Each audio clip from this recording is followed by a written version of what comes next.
adorar al Señor y poder ser parte, ¿no?, de su pueblo, de su iglesia, y poder experimentar pues sus bendiciones, ¿no? Evidentemente, pues ya esta mañana se nos han dicho cosas muy profundas, sobre todo a las mamás, ¿verdad?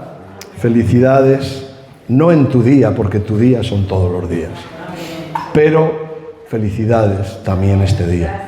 Y las cosas muy profundas. Yo cuando el hermano Xavi y Mirari nos leían esto, pues no hacía más que venírseme la lágrima a los ojos, porque me acordaba de mi mamá. Y evidentemente yo sé que igual todos no hemos tenido una misma infancia, pero sí que es verdad que Dios lo ha permitido todo, ¿no? Momentos gratos, momentos no tan gratos. Yo no puedo decir lo contrario. Mi infancia fue una buena infancia y mi mamá cumplió con creces. Y aún así sabemos que, no voy a predicar de esto, Iván Bastos quería predicar de esto, pero al final Dios cambia los planes. Pero aún así quiero hacer y recordar, ¿verdad?, el primer mandamiento con promesa, que es honrarás a tu padre y a tu madre y se te alargarán los días. Ese es el primer mandamiento con promesa. O sea, honrar a nuestros papás, honrar a nuestras mamás, es un mandamiento de Dios y tiene promesa. O sea, nosotros no vamos a ser tontos y vamos a obedecer al Señor, ¿no? Pero aún así, lo importante es eso, ¿no? Entender que Dios desde el principio, desde allá que Él ya nos escogió, antes de ponernos en la barriguita de nuestras mamás, Él nos escogió, y la conversación que hoy hemos escuchado viene desde el cielo, antes de que el Señor depositara al bebé en la barriguita de la mamá, ¿verdad? Y fíjate cómo le instruyó dándole, ¿verdad?, a la niña, en este caso, o niño, instrucciones claras, ¿no?, de a quién Dios iba a poner en la tierra, para que le cuidara también, amén.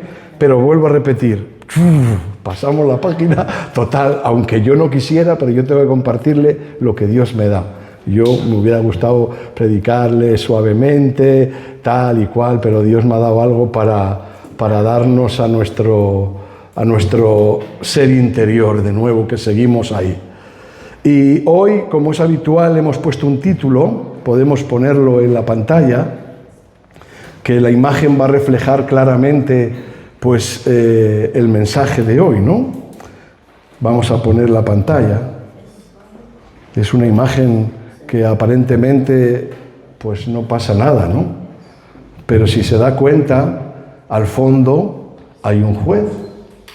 Y para el pueblo de Dios sabemos quién es nuestro juez, ¿verdad? Amén. ¿Quién es? Jesucristo. Pero sin embargo luego, en la silla izquierda hay lo dice la silla. ¿Y el culpable qué hace? Se cree juez. ¿Y dónde señala? Es fuerte esta imagen, ¿verdad? Jueces sentados en la silla del culpable. Vamos a ir al Evangelio de Lucas, capítulo 7. Evangelio de Lucas, capítulo 7, versículos 36 al 47.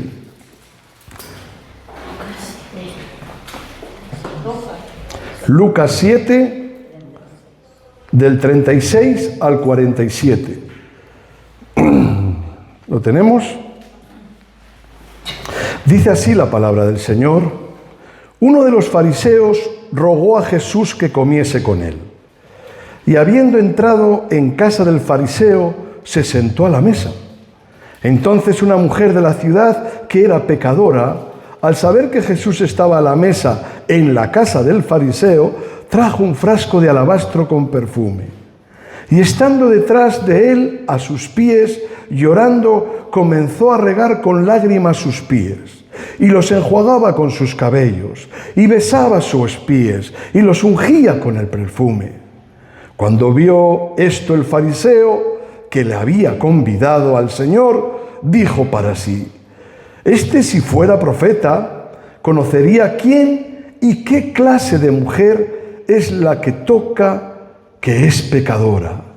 Entonces, respondiendo Jesús le dijo: Simón, no Simón Pedro, Simón el fariseo, una cosa tengo que decirte.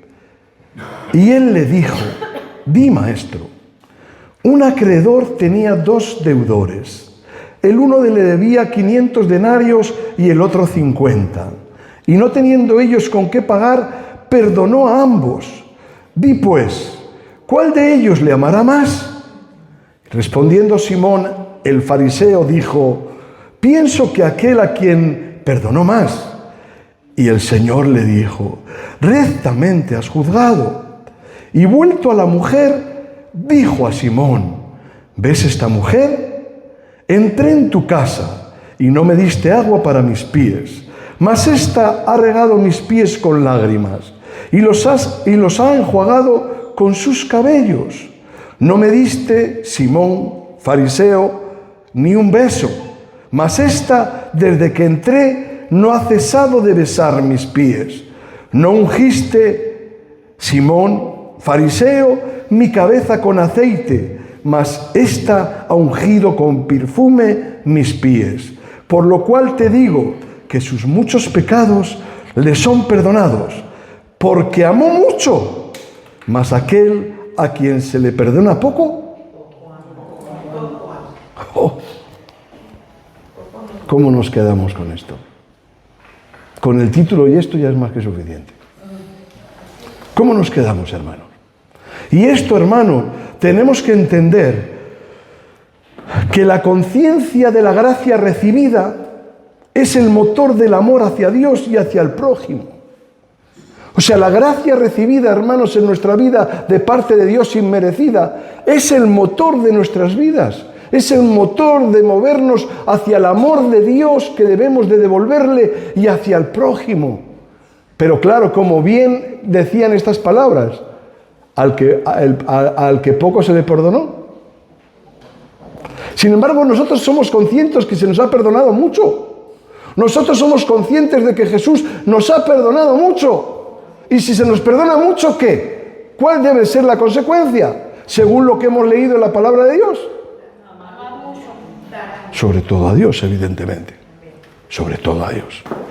Pero también al prójimo. ¿Verdad? Porque es el segundo mandamiento. Pero lo curioso de esto, hermanos, es que, según leemos aquí, estamos viendo de que hay varias situaciones puntualizadas que debemos de escudriñarlas muy profundamente. Y mira, no es que el pecado sea bueno. Aquí el Señor no está dando ni diciendo que el pecado sea bueno, sino que el reconocimiento de un gran perdón recibido en nuestra vida despierta mayor gratitud en nosotros. Dios no dice que el pecado sea bueno. No. Simplemente dice que al que mucho se lo perdonó. ¿Verdad? Mucho amó. Y al que poco se siente perdonado, poco ama. Pero no solamente eso, ¿verdad? Cuando Simón el fariseo ve toda esta circunstancia, se coloca en la silla del culpable, creyéndose juez. Y es muy fuerte, ¿verdad? Porque la pregunta hoy, igual que hemos hecho en otras ocasiones, es: ¿cuánto de Simón el fariseo hay en nosotros? ¿Cuánto juzgamos actitudes de los demás? Incluso nos atrevemos a juzgar las actitudes del Señor con los demás. Esto es lo que hizo Simón el fariseo. No solo juzgó la actitud de esta mujer, sino que juzgó la actitud de Jesús. Porque dice, si éste supiera quién es, él estaba juzgando al propio Jesús en la actitud de Jesús de bendecir esa vida. Y nosotros, hermano, hacemos lo mismo a veces, ¿verdad? A veces nos ponemos, Señor, y a veces hemos sido capaces de en oración decir: Señor, tú lo sabes todo, tú te encargarás. Hermanos, eso es una oración que juzga. Porque realmente lo que estamos buscando es nuestra propia justicia y no la justicia de Dios. Porque Dios ya lo sabe todo. ¿Qué le vamos a decir usted y yo a Jesús? Dígame, como juez, ¿qué le tenemos que decir? Le vamos a decir, es que Conchi es más mala. Como Conchi porque es mi esposa y hay confianza. Pero puede poner otro. ¿Qué le vamos a decir nosotros a Jesús? ¿Usted se cree que Jesús no nos conoce? ¿Usted se cree que Jesús no conoce a su prójimo? Jesús es el único que nos conoce a todos. Incluso nosotros mismos muchas cosas no nos conocemos. A veces nos quedamos sorprendidos de nuestras reacciones, de cómo hablamos, de cómo nos dirigimos, y luego nos arrepentimos, vamos a casa y decimos, oh, pero... Y eso sí, seguimos siendo a veces parte de Simón el fariseo, y juzgamos, pero lo curioso es que juzgamos desde la silla del culpable, porque como bien dice la Escritura, no hay justo ni aun uno, solamente justo es el Señor. Por lo tanto, ¿quién es el único justo? Cristo. ¿Y los demás qué somos? Dígalo, hombre. Por mi culpa. ¿O quiere ser como el otro religioso? Allá usted. Culpable. Somos culpables, hermano. Y desde la silla del culpable nosotros no podemos emitir juicios. Sí que es verdad que el Señor no nos está diciendo que haya en nosotros actitud de escudriñar todo y juzguemos todo según la Escritura, pero no que juzguemos a todos, que es diferente. Cuando dice juzgar o sojuzgar todo, ¿verdad? El Señor en el Génesis dice sojuzgar la tierra, pero no está diciendo claramente que nosotros juzguemos a los demás, simplemente está diciendo que nos responsabilicemos con la tierra y con los demás, hermano. Y nosotros somos dados a señalar. Sí, no se esconda. Sí, usted y yo. Mírese, somos dados a esto. Pero lo que no somos dados es a recapacitar y a pensar que somos culpables. ¿Por qué somos culpables? Porque el pecado mora en nosotros, no por cualquier cosa. Y por lo tanto, somos culpables. Y el único juez justo es el Señor.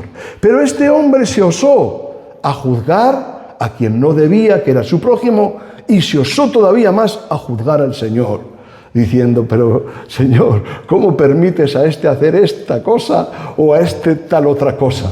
Y raca, y pum, y siempre, y ahí vamos. Y a veces vamos pidiéndole a Dios refugio y ¿cómo se dice? Y que nos guarde, ¿verdad? Ante actitudes que estamos juzgándole a Él, cómo actúa hacia los demás. Y esto es pecado, hermano. Esto es pecado. Nosotros debemos de estar libres de pecado. ¿Por qué? Porque Cristo nos limpió con su sangre. Y si Cristo nos limpia con su sangre, hay pecados en los cuales, aunque esté y more en nosotros el pecado original, que es el que permanece en nosotros, el pecado puntualizado está vencido por la sangre de Cristo. Y podemos ser capaces de superar esa barrera, de superar ese escalón, para ser más como Cristo. No porque usted y yo tengamos fuerzas o tengamos sabiduría para hacerlo, sino porque Él está en nosotros y en su Espíritu Santo nos ayuda a caminar conforme su voluntad, porque en su Espíritu Santo nos enseña a mirar con sus ojos, a sentir con su corazón, a oír con su oído. Y esto parece difícil, pero si los apóstoles pudieron hacerlo cuando el Espíritu Santo vino sobre ellos, ¿cuál más también en nosotros que tenemos el Espíritu Santo y su guía, que es la palabra, que no la tenían completa aquellos que le seguían cuando Él estuvo entre nosotros? Por lo tanto, hermano, somos jueces señalando desde la silla del culpable. Y eso es triste. Amén. Marcos 11, 25.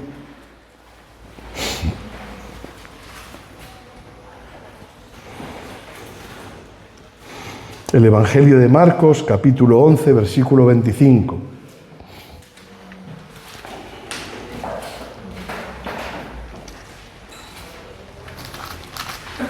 ¿Lo tenemos? Dice así la palabra del Señor, porque cuando resuciten,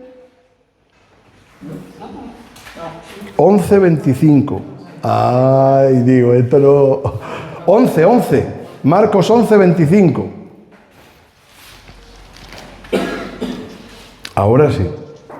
Marcos 11:25 dice así la palabra del Señor, y cuando estéis orando, perdonad.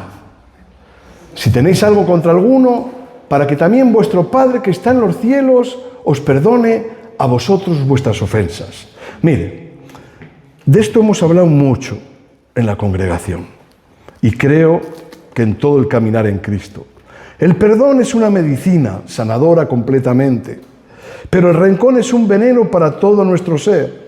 Ahora bien, sabiendo que el perdón es una medicina sanadora y que el rencor es veneno para todo nuestro ser, nosotros deberíamos usar las gafas perfectas. Y me dirá, ¿cuáles son las gafas perfectas? Que voy a comprarlas. Dígame en qué óptica están. Pues mire, vamos a hacer un ejercicio, ¿vale? Y el ejercicio es el siguiente. Va a ponerse las manos en los ojos. Póngalo. Las manos, no los dedos, las manos completas. Así. Gloria al Señor. Y ahora, en su mente, va a pensar que las manos que usted tiene son las manos de Jesús traspasadas. Piense que las manos que usted tiene en los ojos son las manos de Jesús traspasadas por clavos, que simboliza su sacrificio, pero no solo su sacrificio por ti, sino por usted y por mí. Y ahora, a través de esas gafas, mire a los demás. A través del orificio que el clavo creó en las manos de Cristo, mire a los demás. Haga ese esfuerzo. Sí puede quitarse la mano. Y ahora mismo, usted vea a través de las manos de Jesús traspasadas. Y ahora mírame a mí. A que me ve diferente. Y si esas gafas permanecen no solamente en el ratito del culto, sino durante 24/7, me va a ver diferente. Pero si esas gafas en mí ocurre lo mismo, que yo me las aplico y me las pongo en mis ojos y veo a través de las manos traspasadas de Jesús, simbolizando el sacrificio de Cristo, no solo por mí, sino también por los demás, yo a usted también le veré diferente. Y yo quiero ver así. Y una de mis oraciones matutinas es, Señor, yo no quiero ser un resabiado, yo no quiero que el mundo me cambie para mal, yo no quiero que las actitudes que me rodean, incluso las propias mías, cambien mi forma de ver las cosas de cuando yo te conocí. Cuando yo te conocí, Señor, a todo el mundo le veía guay. Claro, hermanos, pero ¿sabe por qué? Porque como bien dice su palabra, que en los últimos días muchos su amor se enfriará. Pero yo no quiero que esto me pase a mí. Y yo quiero ver a través de las manos traspasadas de Jesús su vida. Y yo quiero que en usted me vea a través de las manos traspasadas de Jesús en el día a día. Claro, no solo cuando, qué guay el pastor, qué bien se ha portado conmigo, me ha saludado, me ha dado un abrazo. No, y cuando le hable duro, incluso cuando haga algo inoportuno, porque soy un humano, soy un hombre y haré algo que sea inoportuno. Pero yo quiero que me mire a través de las manos traspasadas de Jesús, porque es el único juez justo, porque es desde el único lugar donde yo puedo ver la realidad de Jesús no solo en mi vida, sino en las vidas de nuestro prójimo. Y cuando yo miro a través de esas gafas, todo cambia. Y cuando miro, empieza el Señor a abrirme la mente de una forma como nunca. Y empiezo a entender que yo no soy diferente respecto al culpable, que sigo siendo culpable. pero he entendido quién es el único juez justo, y a Él me agarro, y a Él me sujeto, y a través de Él, de sus manos traspasadas, miro. Y cuando hacemos eso, hermano, ve el dedo, la mano, pues hace muchos años, bueno, no voy a decir el lugar, pero había un imperio que cuando alguien hacía mal, sobre todo sustraía, ¿saben qué hacían? La cortaban la mano. Y nuestra mano señaladora desde la silla del culpable, creyéndonos jueces, debe ser cortada. Debe ser totalmente, guillotinada, para entender que desde la silla de los culpables de los cuales somos usted y yo, nunca podemos señalar. Lo único que podemos hacer es, como hizo aquel buen hombre que nos dice las Escrituras, por mi culpa, por mi culpa, por mi gran culpa. Sí, esto nos puede llevar a recordar la Iglesia católica, pero es una realidad y eso está escrito en la palabra de Dios. Y cuando nosotros nos sentimos culpables es cuando Dios opera, porque cuando el justo opera en nuestras vidas es cuando nosotros nos sentimos bien, cuando el justo vino a ofrecer su salvación y su limpieza a través de su sangre a nuestras vidas, nos sentimos bien. Y si así no fuera, hermanos, ¿cómo se sentiría y cómo me sentiría yo todavía? Con la cabeza gacha. Y muchas veces decimos, Dios levanta mi cabeza y en mi honra, y echamos pecho y está bien, no como orgullo, sino como símbolo de que Dios nos ha cambiado y de que Dios ha hecho justicia porque ha querido, no porque nos lo merecíamos, ¿verdad? Y nos sentimos bien. Pero qué malo es creernos religiosamente como este hombre que hemos leído antes, Simón el fariseo. Claro, él invitó según le interesó, porque él dice, bueno, juzgó hasta si era Dios. Dijo, bueno, si este fuera profeta, o sea, le dejó como que no era profeta ni como que era nada. ¿Por qué? Porque la religión, hermanos, es la peor gafa que usted y yo podemos llevar. Creernos sabios en nosotros mismos. Creernos sabios ya no en nosotros mismos, sino en lo que hemos aprendido. Y qué triste es aprendernos la palabra de Dios y no aplicárnosla. Porque todo lo que refiere la palabra de Dios solo nos dirige a una persona, hacia Dios. De las tres personas. Padre, Hijo y Espíritu Santo, como nos dieron la lección el viernes, ¿verdad? Pero hay una cosa clave de esa persona que es Dios. De esa persona, persona que es Dios en las tres personas, perdonad, por el trabalenguas. Y es que Dios es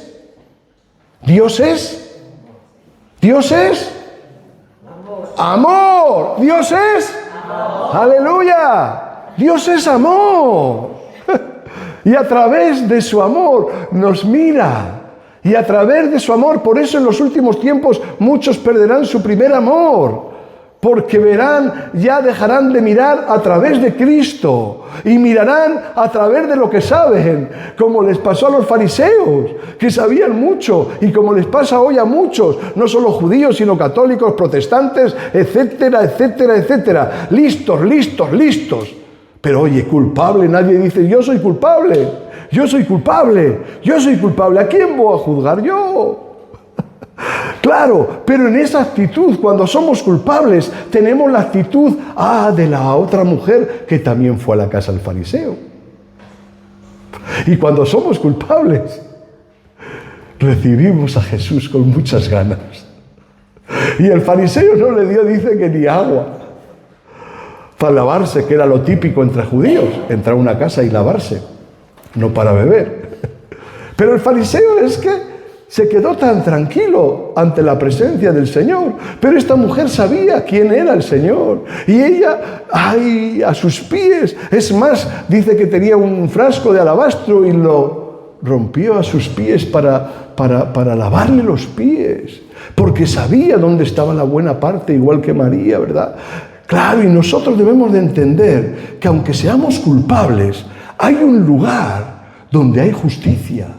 Y no es en los hombres, y no es en el pastor, y no es en ninguna denominación, ni en ninguna congregación.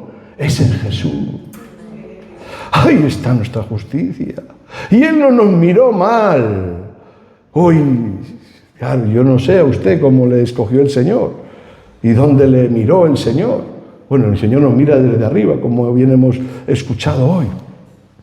Pero seguramente que unos teníamos peor aspecto que otros por fuera. Pero a Él le dio igual. Porque el culpable es culpable, se vista de domingo o se vista de lunes, de día de trabajo. Pero no cuando va, sino cuando vuelve. Cuando vamos a trabajar, y sobre todo los que hacen oficios un poco más engorrosos, ¿cómo vuelven los lunes? Dígame. Porque cuando vamos todavía podemos ir de señoritos. Pero cuando volvemos... pero ahí está nuestro Señor. No le importa. Gloria a Dios. Y a nosotros tampoco nos tiene que importar cómo nos vean los demás. Lo que nos debe importar es que la gente, que Jesús nos vea como nos ve. Y ahora bien, las tareas que nosotros debemos de aplicarnos son para nosotros. Porque el que yo le diga a usted póngase esas gafas, ¿de qué me vale si yo no me las pongo? O sea, se lleva usted la bendición y yo me la pierdo. ¿Esto qué es? ¡Qué locura! Y yo no me la voy a perder. Oración matutina: Señor, yo no quiero cambiar. Quiero estar en tu primer amor. Quiero ver a todos como angelitos, entre comillas, ¿no? Ya sabemos que ángeles son otros seres no humanos y que tienen unos privilegios que nosotros no tenemos y nosotros otros que ellos no tienen. Pero bueno, la cuestión es, hermanos, no podemos perder ese primer amor. Tenemos que verlo todo a través de esas gafas. ¡Qué perspectiva preciosa! Hasta cuando sales de casa, ¡pucha! Cualquier cosa, sobre todo una flor, el campo, claro. Yo sé que los que viven en ciudades es más difícil, pero, ¿verdad? También, hermano. Levantarse y ves a su esposa, a su esposo, a su hijo. No sé, hermano, a los hermanos. ¡Ay! ¡Qué culpables somos!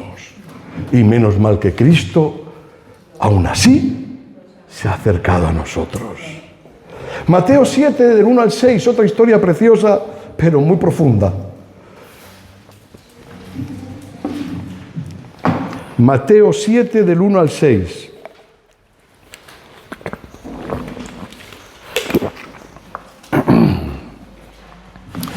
¿Lo tenemos? No juzguéis para que no seáis juzgados. Porque con el juicio con que juzgáis seréis juzgados, y con la medida con que medís os será medido. ¿Y por qué miras la paja que está en el ojo de tu hermano y no echas de ver la viga que está en tu propio ojo? ¿O cómo dirás a tu hermano: déjame sacar la paja de tu ojo, he aquí la viga en el ojo tuyo? Hipócrita, saca primero la viga de tu propio ojo y entonces verás bien para sacar la paja del ojo de tu hermano.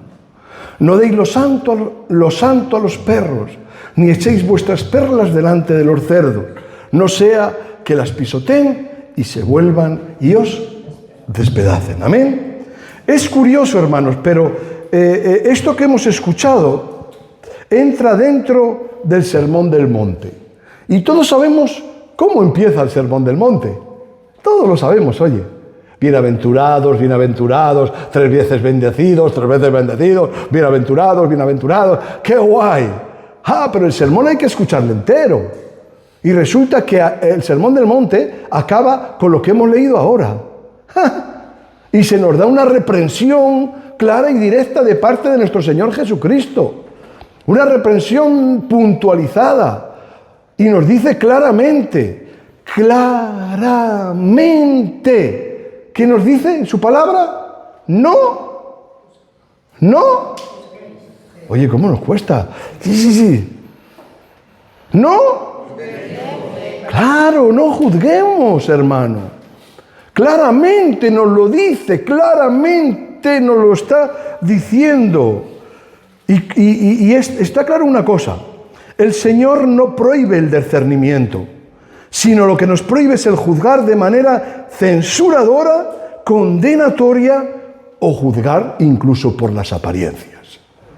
Eso es lo que nos está diciendo el Señor, porque Dios no juzga al que nosotros tengamos discernimiento en Él.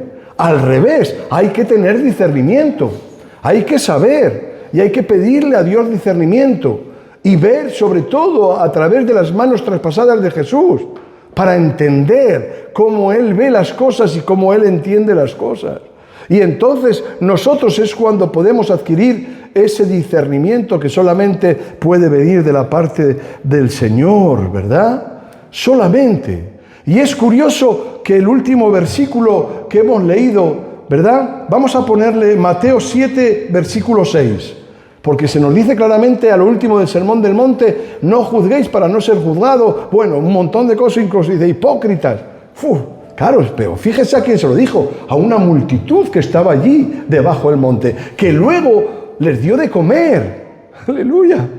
Pero aún así Él tenía que decirles, no caigan en este error, no sean hipócritas, no sean necios, no se dejen robar la bendición de recibir de Dios y recibir de Dios como recibimos cada día y luego ser necios y juzgar creyéndonos que somos justos en nuestro juicio cuando el único juez justo es Dios. Pero mire lo que dice, y esto es respecto al discernimiento que le estoy hablando. No deis lo santo a los perros, ni echéis vuestras perlas delante de los cerdos, no sea que las pisoteen y se vuelvan y os despedacen. Mire, yo sé que no hay tiempo perdido que usted invierta en cualquier persona, pero sí le voy a decir algo. Pídale a Dios discernimiento donde focalizar, enfocar y dar sus fuerzas. Porque como no lo haga, habrá tiempo que habrá gente que juzgue desde la silla del culpable y no se quiera apear de esa silla, quiera seguir juzgando como juez desde un lugar que no le pertenece. Y entonces querrá invertir tiempo y tiempo y tiempo y tiempo y se dará cuenta que lo que están haciendo es perder el tiempo.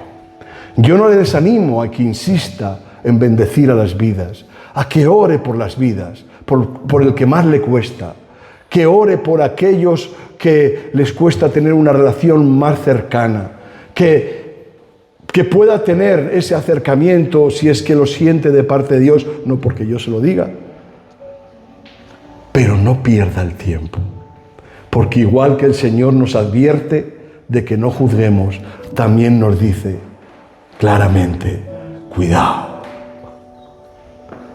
¿Cuántas personas hoy necesitarán escuchar de Dios? Dígame. Y usted y yo tenemos el privilegio. Pero igual hay algunas que se cree que esto no vale para nada.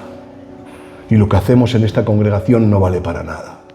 Y eso al final son actitudes, no vamos ni a decir los nombres, de animales. Animales que los judíos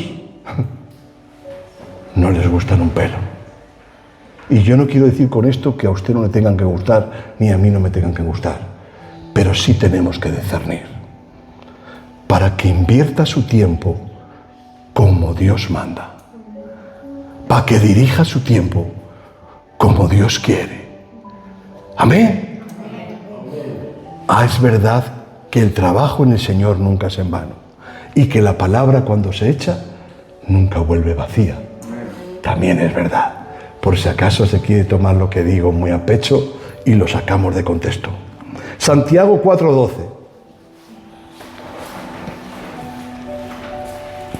El apóstol Santiago, tremendo, nos deja claro, bien claro, ¿no? Pero bien claro, por si hay alguna duda, ¿quién es el único juez? Dice la palabra del Señor en Santiago 4:12, uno solo es el dador de la ley, que puede salvar y perder. Pero tú, ¿quién eres para que juzgues a otro? Nos deja bien claro quién es el único juez, pero no cualquier tipo de juez. Dios es el único juez, justo, supremo y perfecto. Y los humanos, cuando juzgamos desde la silla del culpable, siempre haremos juicios poco fiables, falibles, sesgados e injustos. Y eso es lo que haremos siempre. Y aunque creamos que tenemos la carrera de juez, lo haremos mal. Porque seguimos estando sentados en la silla de los culpables. Y sentados en la silla de los culpables, como bien estamos aprendiendo esta mañana, no tenemos que señalar hacia ningún lado, sino estirar nuestras manos al cielo y decir: Señor, aquí estoy. Sí, si la mueve para que nos vea, porque hay tantos con las manos levantadas. A veces hay que mover la mano. Dios lo es un decir, ¿eh? Dios lo ve todo. Pero a veces tenemos que... Sí, hombre, no nos dicen en algunos lugares: no, esto contra más, nos movamos y más. No, hay que mover la mano a veces. Pero no porque Dios nos vaya a dar más o menos, sino para que nosotros entendamos que tenemos mucha necesidad de Dios. Y cuando uno entiende que tiene mucha necesidad de Dios, se vuelve loco y empieza a moverse. Dios te ve igual, te muevas o no, pero nosotros en nuestro interior es cuando produce eso en nosotros. Soy culpable, Señor, sálvame, Señor, ayúdame. Y empieza: aquí estoy. No porque Él no nos vea, sino porque nosotros entendemos la necesidad de ayuda que tenemos. Y ahí es donde automáticamente Dios se place, nos mira y nosotros recibimos su mirada. Su presencia, su santa presencia. Aquí ahí no se acuerda de nadie de alrededor. A mí no, yo no me acuerdo de nadie. Lo siento, Conchi. Aunque a veces lo hacemos juntos. Y juntos pues nos vemos. Pero no vemos a nadie más alrededor. ¿Me está entendiendo? Oye, pues ahí es donde debemos de estar. ¿Dónde mejor? Y ahí sí que lloramos de alegría. Soy culpable, pero Dios me ama. Soy culpable, pero el juicio de los demás no me importa. Soy culpable, pero he entendido que a través del sacrificio de Jesús, Él me ha comprado, me ha limpiado y me ha salvado. Pero no solo a mí, hermano. A todos aquellos que le han reconocido como Señor y Salvador de sus vidas, ha ocurrido las mismas cosas. Y esto es lo que produce la Iglesia de Cristo, hermano. La Iglesia no es estas 4 paredes aquí en Javea, o en Madrid, o en Pekín. La Iglesia son la congregación de aquellos que han reconocido a Jesucristo como Señor y Salvador de sus vidas. Y esos, cuando estamos juntos a los pies de Jesús, no nos vemos los callos. Los callos, ¿sabe lo que es? Las durezas, lo feo, sino que nos vemos la hermosura. Vuelva a ponerse las manos, las gafas. Sí, porque fíjese, desde que hemos dicho esto ahora, a nuestra mente han pasado un montón de ideas, y de cosas, y de personas. Otra vez las gafas. Qué bonita es la creación de Dios. Pero qué bonito es lo que Dios ha redimido. Y lo que Dios ha redimido no es porque usted haya querido, no es porque usted ni yo hayamos enfatizado, es porque a Dios le ha placido. Y ahí Él sí, desde su sillón de juez, que solo Él puede estar, puede hacer como Él quiera. Y mire lo que dice el Evangelio de Lucas 18, del 2 al 8, para acabar. Lucas 18, del versículo 2 al 8. Porque aquí no hay mucho más que aportar, la verdad. Pero bueno.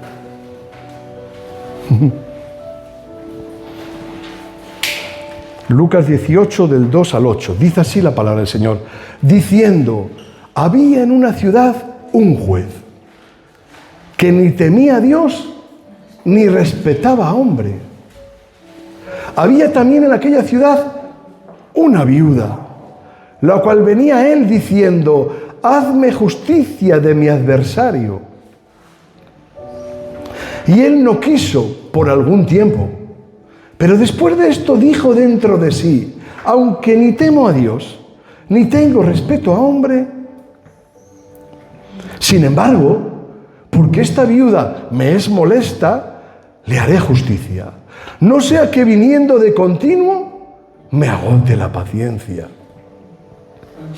Y dijo el Señor, tremendo esto, y dijo el Señor, oíd lo que dijo el juez injusto. ¿Y acaso Dios no hará justicia a sus escogidos que claman a Él día y noche? ¿No se tardará en responderles? ¿Se tardará en responderles?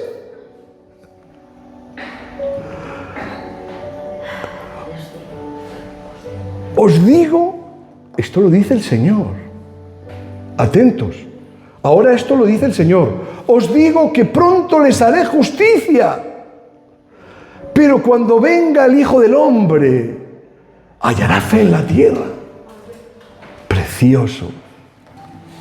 Este es un ejemplo claro de cómo las personas necias, por intereses personales, resuelven con total egoísmo, aunque en su interior, como este hombre injusto, piensan, no les hará Dios justicia y les responderá.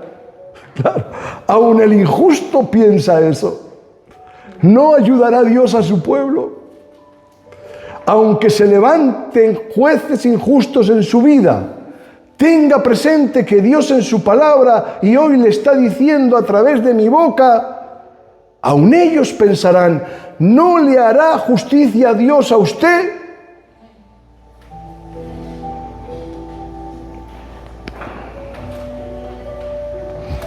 No solo le hará justicia, y no le responderá. Pero eso lo dice ¿quién? La persona injusta, el juez injusto. Incluso a esos Dios pone en ellos algo de discernimiento. Así que nosotros seamos sensatos. Y lo que hemos dicho antes, fijémonos cómo el mismo Dios responde efectivamente. Lo que piensas, juez injusto, persona injusta, así será. Yo les oigo a mi pueblo y yo les voy a responder. Así lo dice, así será. Pero es curioso lo último, cómo acaba el último versículo. Y acaba diciendo que hallaré. Pero no dice hallaré inocencia. Es que no viene a cuento lo del fe con lo que hemos leído. El Señor no dice al final de todo esto, ¿hallaré inocencia? No. Sabe que en nosotros no hay inocencia. Por eso el que dice, después de toda la enseñanza que da, nos dice, ¿hallaré fe? Eso es tremendo. Porque el Señor no busca inocencia, busca fe. Puesto que todos, como hemos dicho ya muchas veces, somos culpables por el pecado que mora en nosotros. Pero mire lo que dice Romanos 5 del 1 al 2. ¿Por qué el Señor dice hallaré fe en la tierra? Y no dice hallaré inocencia. ¿Por qué? Romanos 5, 1, 2. Muy importante. Muy importante.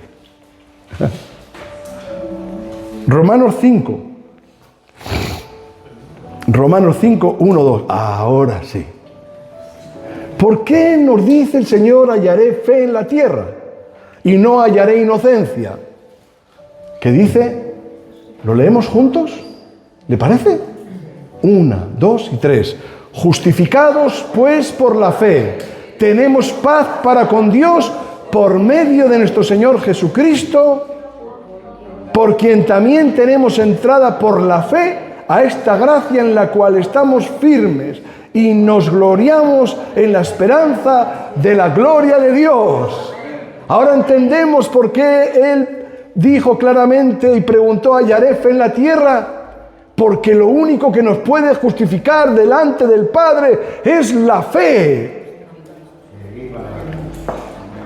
no nuestra inocencia.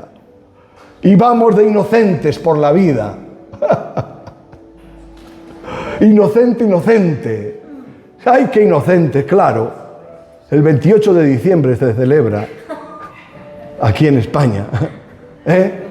Y el diablo nos clava, ¿sabe lo que hacen en España? No sé en su país, pero les clavan aquí atrás un muñeco de inocente. Y el diablo no lo hace el 28 de diciembre solo, lo hace en nuestra vida cada día, cuando se sale con la suya. Y nos dice: inocente. ¿Cuándo? Cuando buscamos inocencia. Cuando creemos que el Señor busca inocencia. Nos creemos inocentes, pero Dios lo único que quiere es que tengamos fe, por la cual somos justificados en Jesús, y entonces sí, gloria a Dios, ahí ya está sellado el sello del Espíritu Santo que hablábamos el viernes, el que dice que somos posesión de Dios, y no por un momento ni por un rato, sino una posesión de Dios por la eternidad. Por lo tanto, la salvación es para siempre si usted no la descuida. La salvación es para siempre si usted y yo no la descuidamos. Dios lo que da no lo quita, pero cuidado, no lo descuides. Porque ni usted ni yo somos el juez supremo. Y ni usted ni yo podemos decir si vamos a perderla o no vamos a perderla. Yo tengo claro de que estoy asido a Cristo y no la voy a perder. Y usted debe tener claro: estoy asido a Cristo y por la fe en Cristo soy justificado. Por lo tanto, no soy inocente, pero en el inocente, el Cordero Pascual, el Cordero que fue al sacrificio por amor a la humanidad y sobre todo por amor a sus escogidos, Él, solo Él, por sus méritos, y nosotros ahora sí, por la fe en Él, en el inocente, podemos entrar y formar parte de su pueblo. Oye, ¿cómo se queda? Oye, la palabra era dura, pero al final, como que pesamos menos, ¿no? No por nuestros méritos, seguimos siendo culpables, hermano. Pero por la fe en Jesús somos justificados. Y pongámonos las gafas. Yo sé que a veces tenemos que ponernos la gafa que ponen a los caballos y a los burros, que son de madera o de cuero, para no ver lo que no debemos. Pero estas gafas son diferentes. Estas gafas son para ver lo que realmente tenemos que ver. Qué bueno, ¿verdad? ¿Es bueno Dios? Gloria a Dios. Pues vamos a hacer una oración. Y donde estamos ahí, yo sé que el Espíritu Santo ya ha hecho una radiografía de nuestras vidas y que se la ha mostrado, porque mira, el Señor nos espera. El Señor es el médico radiólogo más rápido que existe. Según nos dice, hace. Y así ha hecho hoy en nosotros. Y nosotros ahora lo que vamos a hacer es meditar con el resultado de la radiografía. Porque ahora lo que el Señor lo que quiere hacer es, sí, ese es el resultado, el que está viendo en su corazón y en su mente. ¿Y ahora qué va a hacer? Porque si hay algo mal, un buen médico lo que hace es recetar. Y Cristo hoy no le quiere recetar nada puntualizado, solo una cosa. Que sepamos que seguimos siendo culpables, pero somos libertos por la sangre de Jesús. Y esa es nuestra medicina. A través de su sangre sangre que limpia, sangre que sana, sangre que liberta, sangre que penetra hasta lo más profundo de nuestro ser. Bendito tu nombre, Jesús.